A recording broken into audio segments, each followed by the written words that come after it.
Hey guys, Granville here at Eddie's Guitars with St. Louis local icon Richard Fortus, and we're here to talk about the lovely two models of the Richard Fortus Falcon. I love white Falcons. I've always loved white Falcons. You know, from Syl Sylvan to Billy Duffy, you know, like, but the sparkle, the glitter. Right, not your jam.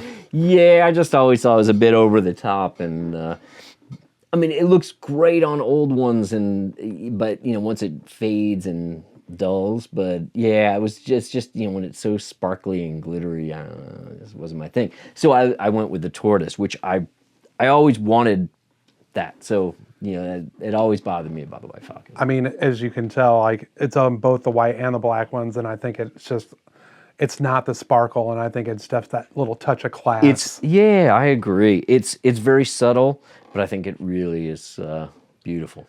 I think they're great looking guitars. The tortoise that we went with is not like a real browny, reddish tortoise. It's very subtle, and I think it blends in really well. Both different scale lengths, so let's jump into that real quick. Well, for the stoptail, I wanted to go with a shorter Gibson scale, 24.6-inch scale, as opposed to the standard Gretsch 25.5, which, in my opinion, works better with the Bigsby. And there's something, I mean, I love, it has a bit more snap to it. It really functions better with the Bigsby. And it's more that traditional Gretsch feel to me, which I really enjoy. But there are times when I want to use a stoptail and be able to, you know, shred on it and have it feel more like a 335, you know, which I think this is like I call it the 335 killer.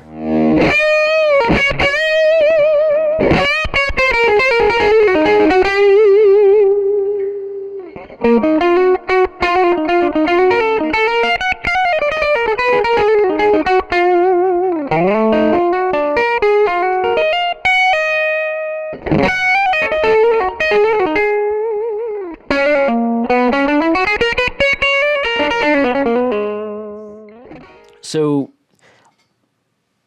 a Bigsby is an important part of what I do, and it has somehow developed more and more through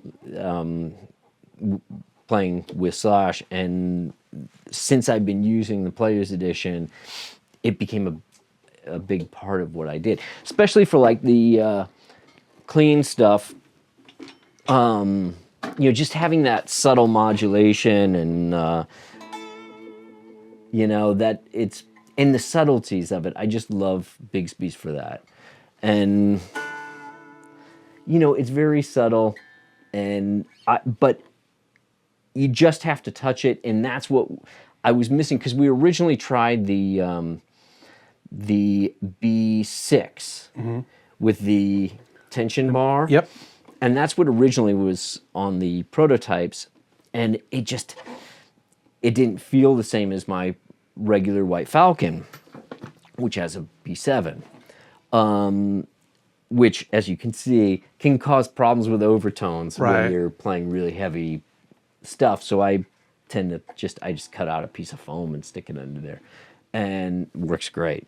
But it has that subtle thing to it, you know, just that, you know, it's just that little warble that I love. You're not going to dive bomb on it. But No. I was missing that with the B6. So what we had to do was actually, to accommodate the B7, we had to adjust the neck angle. So the neck angle is different on the white ones too. Okay. Which, man, again, Gretsch was, you know, most guitar companies would be like, are you kidding me? They were great. They're like, yeah, we could do that. But yeah, I'm really thrilled with how this one came out, because it has, even though it has a center block, with these pickups, it really retained that chime that of the regular full body white Falcon, and took some doing to accomplish. But I'm really thrilled with how it came out. Sounds wonderful. Let's talk about the pickups. Is that a custom line for you? The pickups really are the heart and soul of this, and what I think makes these guitars very unique.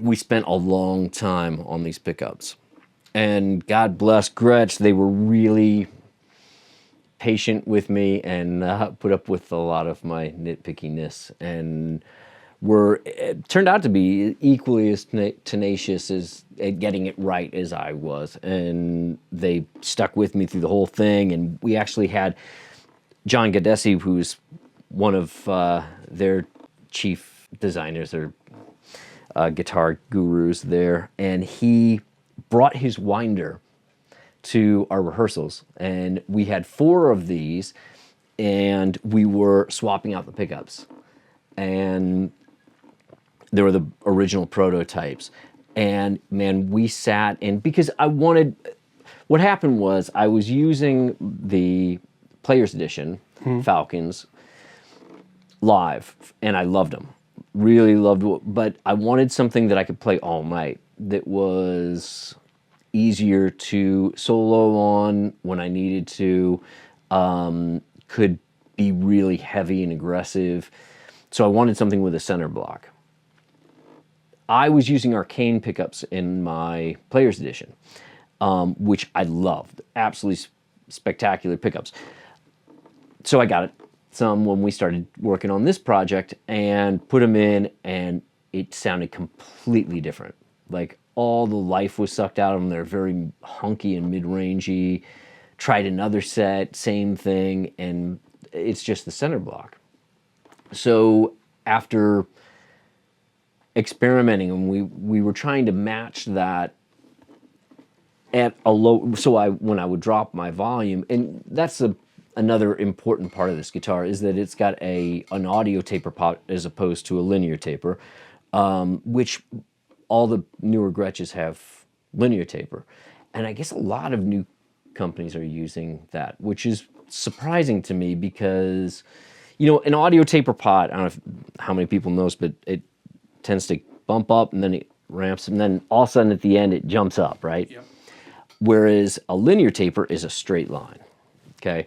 So what an audio taper pot allows you to do is when you've got your volume up and you're, you know, and then you drop your volume, it cleans up, you know, on an older guitar and like with 50s wiring. Right. So then you've got a clean sound, you know, and that's how all the guys that I grew up listening to, that's That's how what they did it. Their Right? clean That was sound their is clean the roll. sound. It's Right. the roll down. And that's what I have, I went through periods where I had, the modular preamps and all sorts of switching going on, and I ended up back at single channel amps that I just control and slash same thing. Our clean sounds are our Roll down volumes. And there's something really organic and beautiful about that clean tone. Do you know what I mean? No, I mean, and it's really important to what I do. Constantly, adjusting my volume all night long, looking for the sweet spot. So for that particular moment, So I wanted something that was like the Player's Edition, like the traditional Filtertron, because I love that tone. But then I wanted to be able to, when it was wide open, for it to be a bit more like a vintage PAF. Okay.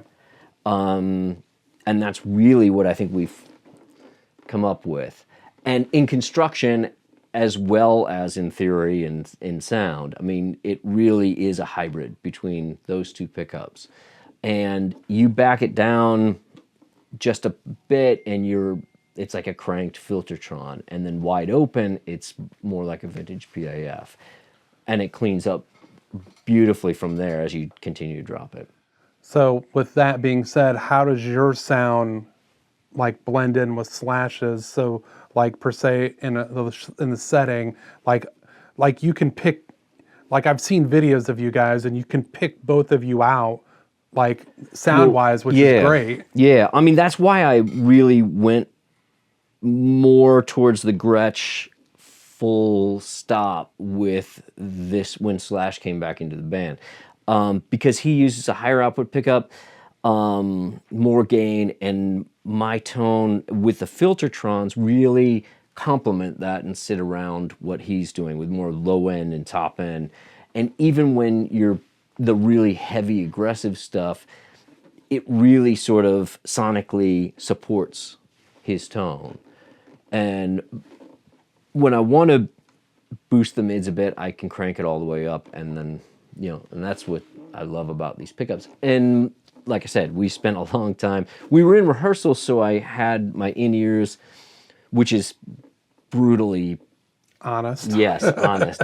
It's sort of like listening under a microscope. I mean, it's almost painful. It's difficult to do, and definitely takes some getting used to. Not nearly as fun as standing in front of a cranked Marshall. Right, because you don't hear all your little nuances. Right, like, right. Because you're hearing, the room smoothing things out. Right.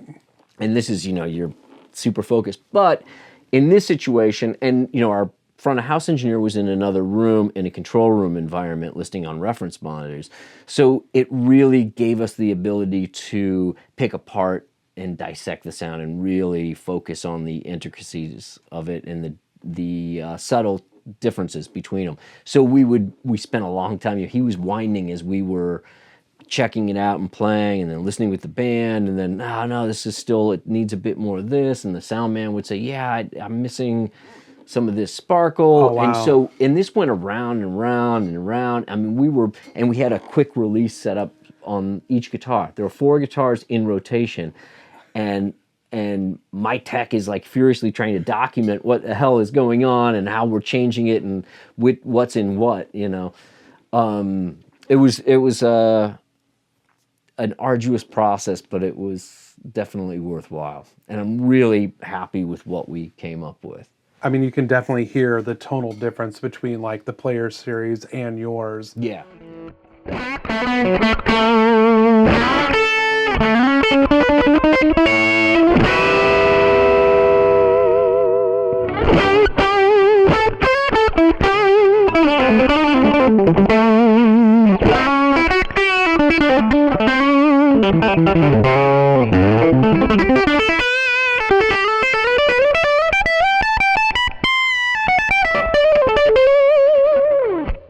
So, watching you play today, I noticed that you do hybrid picking. How did you pick that trade up? Like, did you see somebody doing it originally, or no, or did you like have to do a gig with somebody and you needed to like? Well, I studied classical when I was a kid, and so I always played with my fingers and would go back and forth. So I actually don't play the traditional hybrid, you know, of holding your pick like this and then playing with these two fingers. I actually tuck my pick. Oh, okay. And so I can use my thumb. And for a while, I even played with the thumb pick just because I was really into, you know, some of the country players. And so, yeah, that's how that developed. And then it just became part of my thing. And I switched back and forth really quickly with tucking it, you know, like it's just. Well, I mean, it's flawless, and it's actually kind of like, you know, that's kind of what sets you apart, like in other guitar players. When you watch it, your finger, the styling is Man, I crazy. see a lot more players playing now, but it's not. That wasn't prevalent a decade ago. Like, it's. I mean, but there's something really. I've always, you know, Jeff Beck. I mean, there's something really personal about. It's like organic playing to with me. your fingers. Yeah. Yeah. Just being able, all the subtleties, being able to snap the string.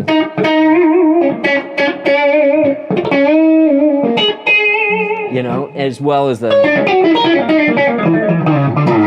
you know, being able to do more intervallic jumps and, you know what I mean? So, yeah, that's how I started doing that, because I was a kid and playing classical, so my right hand was developed, and I figured out that it was easier for me to do some things using my fingers. Well, it definitely sets you apart from other. I mean, definitely when you're playing with Guns N' Roses, you can definitely hear the stylistic change, you know, between you and Slash, which is kind of cool. He actually does play with his fingers a good deal as well. You don't see it as much as per se with you. Yeah, maybe not as much. But you know, we used to do that "Wish You Were Here" cover, and when we would do that, a lot of times we would both be playing with our fingers. Right. Rich, let's talk about St. Louis. How's that? Well, I mean, I didn't have to go out of town to come here, so this is great. But yeah, so I grew up here, as you know, and then moved away when I was like 21. Moved to New York, but I moved back about 10 years ago, and yeah, it's funny because when I'm home, I don't go out much. I mean, I'm dad, you know. It's like I take the kids to school, go to their plays, and their, you know what I mean.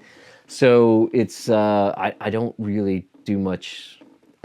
I'm not out and about, you know. Not the way you used to. Yeah, well, but it's a different time, isn't it? It is. I mean, not trying to date myself, but I remember watching you play at Kennedy's Landing and all those great bars. I think, what was the other place?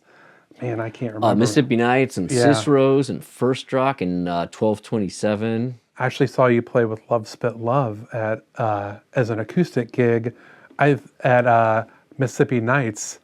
Oh, okay. And I know the band played there once. You opened up for, because we were like, why is they're opening up for this band? I think it was like Rusted Root or something like that. Oh, it must have been a radio thing. It was, because you guys came as you and Richard Butler. If not everyone's familiar, he's from the Psychedelic Furs, which is an amazing band and one of my favorites. And that new album is...